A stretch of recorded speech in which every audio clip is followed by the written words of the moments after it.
Throughout its entire run, and even before it premiered, The Idol was always a bit controversial, especially after it replaced its original showrunner with Sam Levinson. But is it really as bad as people say? To summarize the first season of The Idol, Jocelyn is a pop star who seemingly was a child star before she transitioned to being an adult entertainer. Not in a sexual way, but she is definitely at this point in her career where, between her mother dying about a year ago and her having a bit of a mental breakdown, and also the possibility that she's trying to really establish a transition from being a child star to an adult star, a lot of things are in flux. And what doesn't help Jocelyn is that a lot of her team, either they're trying to control her or they're yes men. In terms of Nikki, who is one of the heads at her record label Magistrate, she's trying to control Jocelyn, make her commercial, especially after all the money that was lost when Jocelyn canceled her last tour. Now, unfortunately for Jocelyn, her main manager, Chaim, he's more of an industry puppet, so while he does advocate for Jocelyn at times, at the same time, he's not really trying to get into the trenches with her. Destiny, who co-manages Jocelyn, she's a little bit more for that as she takes on a sort of maternal role when it comes to Jocelyn, but at the same time, as much as she loves Jocelyn, she still has a boundary up. Jocelyn doesn't push up against that boundary, but at the same time, you can tell that Destiny is not even willing to give her the idea that you can do so.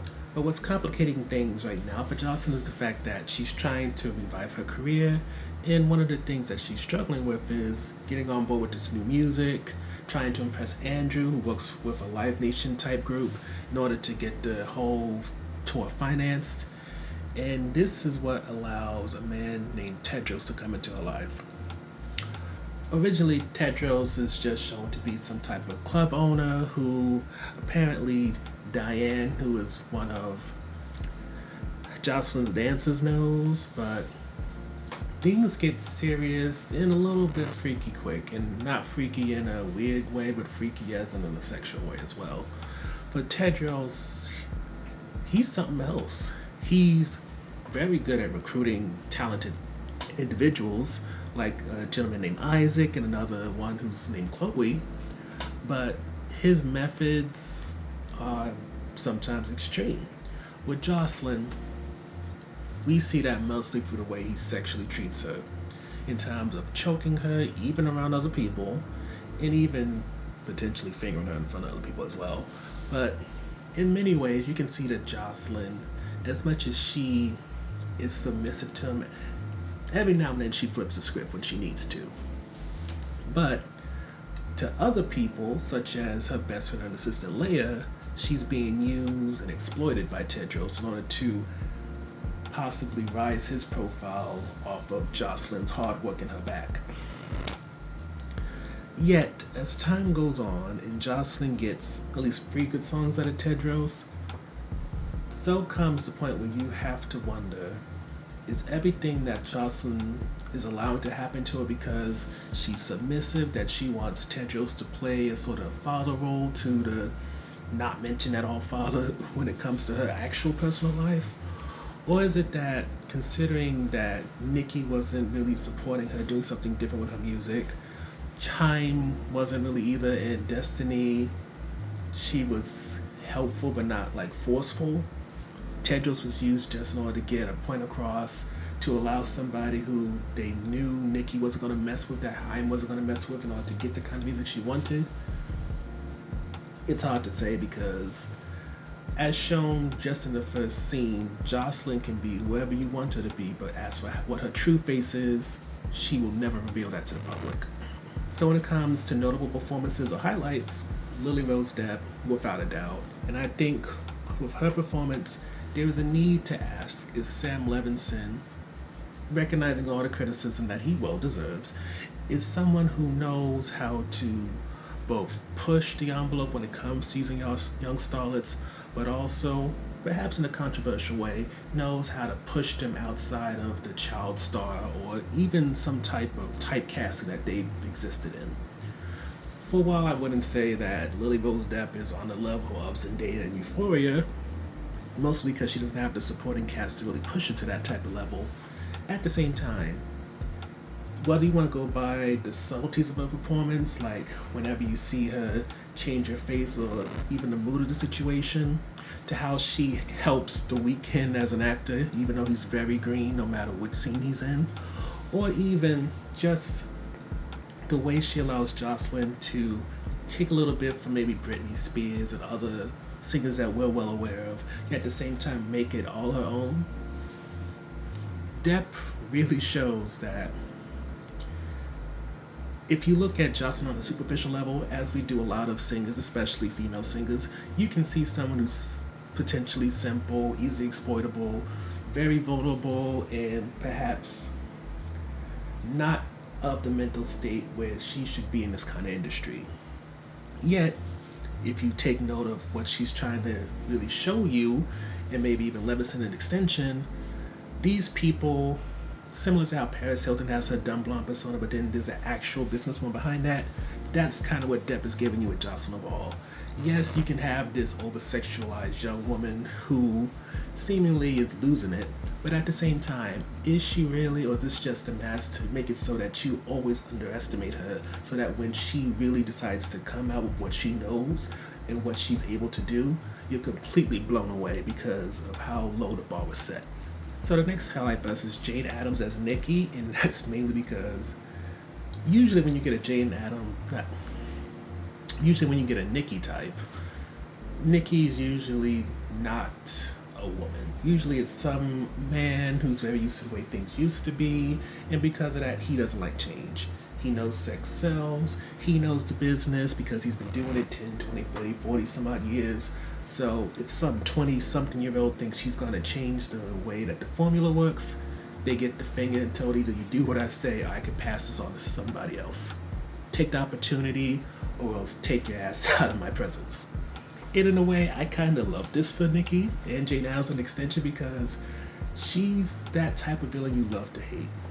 She gives you almost a Cersei level of hatred, but unfortunately, when it comes to Nikki, you don't get to see her that much since The Idol's only 5 episodes and it's all focused on Jocelyn. Not so much on the people around her and the politics that go into either her succeeding or potentially failing.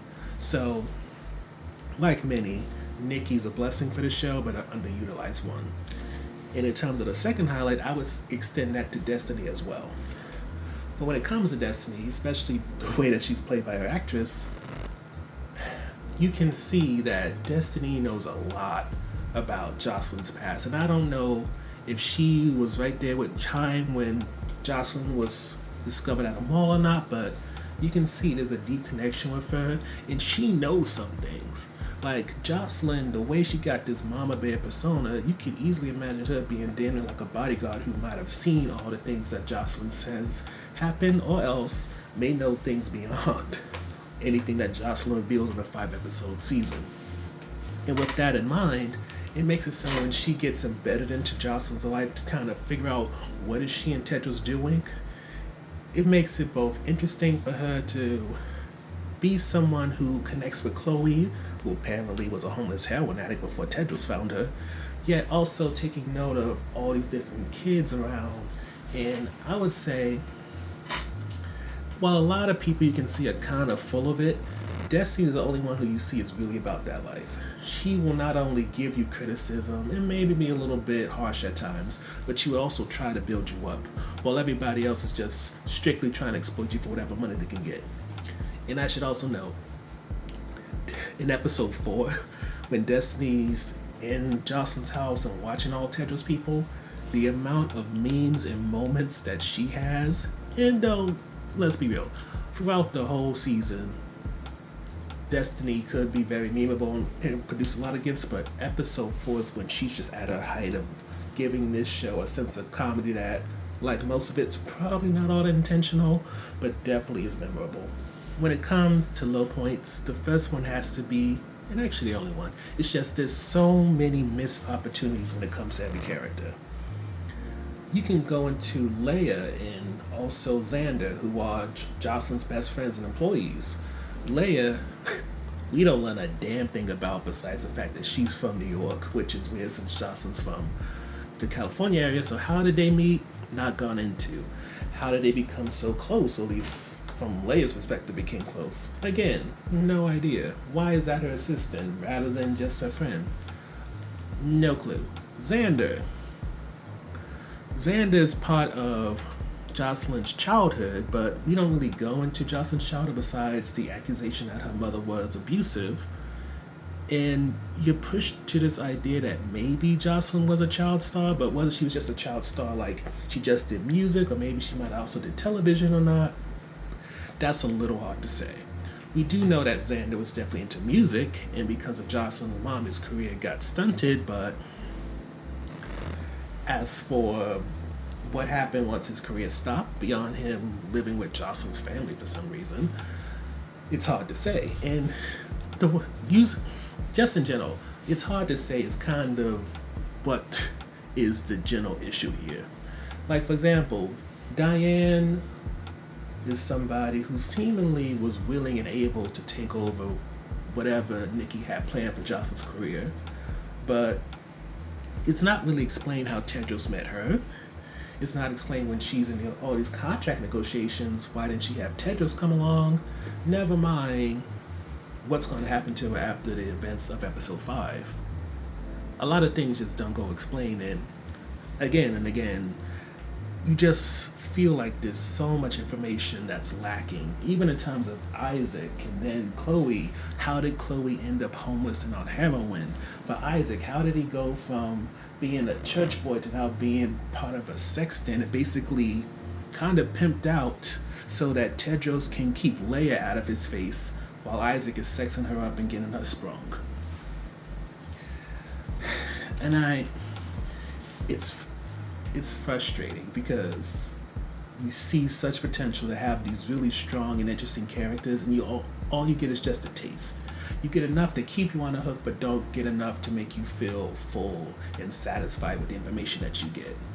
And it gets more and more annoying as time goes on, and you feel like The Weeknd could have been less of a notable character or else major presence, and his time could have been given to either Nikki or given to Destiny, given to one of the other singers, or pretty much anybody but him, who clearly...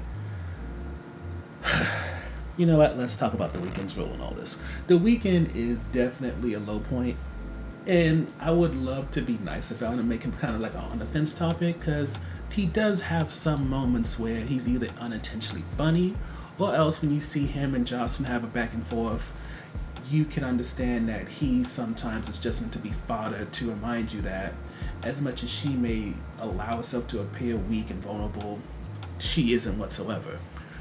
But being that The Weeknd has perhaps only really acted in his music videos, it seems like he tries to bring that music video persona that he's had for a long time before he cut off his locks to this role as Tedros, and it just doesn't work. It doesn't work at all. In fact, this feels like the kind of role that someone takes on when they have too much of an ego to let someone else play them better, because I can imagine like Coleman Domingo. He's the dude that was in the movie Zorro and is also on Euphoria playing Zendaya's mentor and sober coach. I forget what his name is offhand, but I can imagine him perhaps doing Tedros, and it could make sense. The Weeknd playing Tedros is just maybe like most musicians recognizing that, hey, I'm reaching that point in my career where I can't get any bigger and it's only downhill from here, so I'm going to switch to acting. But I don't think that might be in the cards for The Weeknd. Which leads to the on the fence topic, which for me is the music. And granted, I do like some The Weeknd music. Like Blinding Lights was on my playlist, In the Night, his work with Ariana Grande, stuff like that.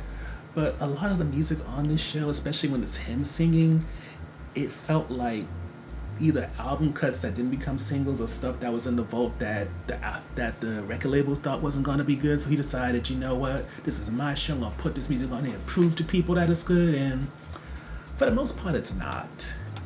And it kind of makes you wonder, why, when Tedros is not billed as any type of singer or anything, why is The Weeknd singing? Shouldn't it be more so us hearing Jocelyn's music, or us hearing Isaac's music, or Chloe, or Ramsey, who's also a musician? Why is The Weeknd singing so much in this damn show? And that's kind of an issue for me because, as much as they talk about Jocelyn's sound and things like that, it's hard to say what her sound is when you get, what, one, two, maybe three tracks, and then you got that track that she threw away because she didn't like it. It's just, overall, it's just that you can see so much potential when it comes to The Idol. You see potential when it comes to Jocelyn, which is in many ways realized, but toward the end it feels very rushed. But outside of her, they could have done more with Nikki, they could have done more with Destiny, Haim. They have, for some reason, Dan Levy in one scene and then he disappears for the rest of the show. And it's not even established really what he does, but there's that situation. And then you go into Leia, Xander. We don't ever get to meet Jocelyn's mom. She just talked about, even though there's some kind of confusion, at least with me, whether or not her mother was really as terrible as she says. And just keep going down the line. You see so many times when The Idol could have been so much better, but either someone's ego or else just maybe Levinson doing as he usually does and just focusing mainly on the lead and not giving much to the supporting roles. That pretty much crippled the show in a way that it leaves it with, it can be watchable, but it's not as good as it could have been.